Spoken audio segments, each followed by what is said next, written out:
আমির হামজাকে বলেছিলেন সে যেন দুঃখ প্রকাশ করে। আপনাদের প্রেস রিলিজের পরে যদিও 3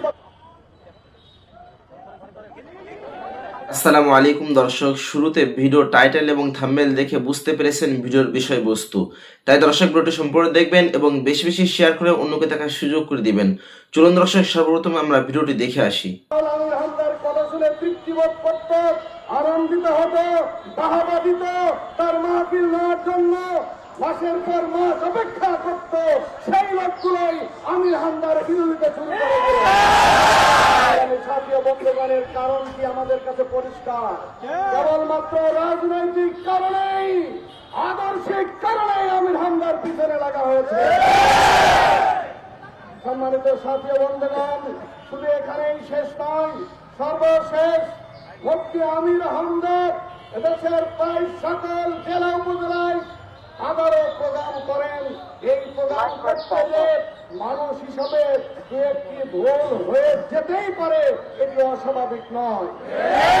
এই বিষয়টি আজকে ব্যক্তিগত যোগাযোগ মাধ্যমে এনে, এমনকি টেলিভিশন টকশোতে এনে এদেশের এক শ্রেণীর রাজনীতিবিদ তাদের নেতা কর্মীদেরকে উস্কে দিয়ে আমির হামজার বিরুদ্ধে হত্যার হুমকি দিয়ে যাচ্ছে।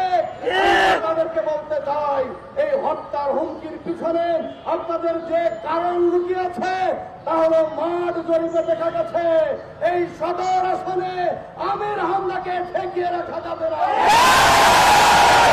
সেই পরাজয়ের অপমান সহ্য করতে পারবেন না বলেই আগে থেকে আমির হামজার বিরুদ্ধে নানা ধরনের ষড়যন্ত্র আপনারা শুরু করেছেন।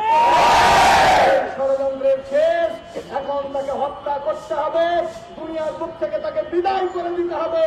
এই জন্য প্রকাশ্যে তাকে হত্যার হুমকি দেওয়া হচ্ছে।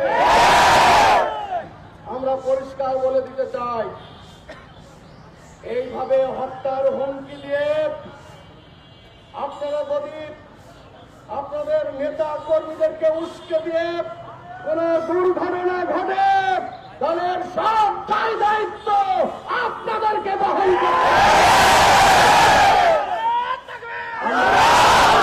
করতে চাই।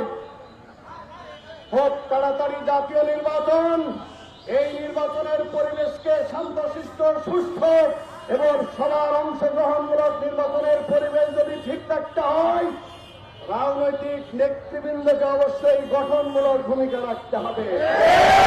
আমরা একটি দলের কুষ্টা রাজনৈতিক নেতৃবৃন্দের উদ্দেশ্যে বলতে চাই, সম্মানিত ভাইরা, আপনারা প্রেস রিলিজ দিয়েছিলেন, আমির হামজাকে বলেছিলেন সে যেন দুঃখ প্রকাশ করে।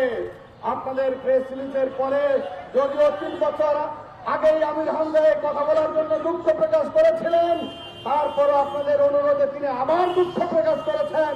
তারপরেও কেন মাঠে এনে মহিলাদেরকে ভাড়া করে এনে আমির হামজার বিরুদ্ধে মিছিল করাতে হবে?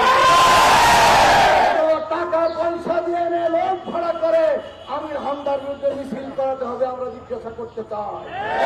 তাহলে কি আপনারা রাজনৈতিক ময়দানকে উত্তপ্ত করতে চান? এই ভোটের মাঠকে কি আপনারা উত্তপ্ত করে ফায়দা হাসিল করতে চান?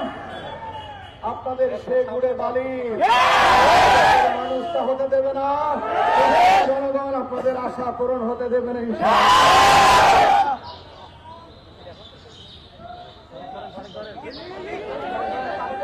দর্শক, আজকে ভিডিও এই পর্যন্ত। ভিডিওটি ভালো লাগলে লাইক দিবেন এবং বেশি বেশি শেয়ার করে অন্যকে দেখার সুযোগ করে দিবেন। আসসালামু আলাইকুম।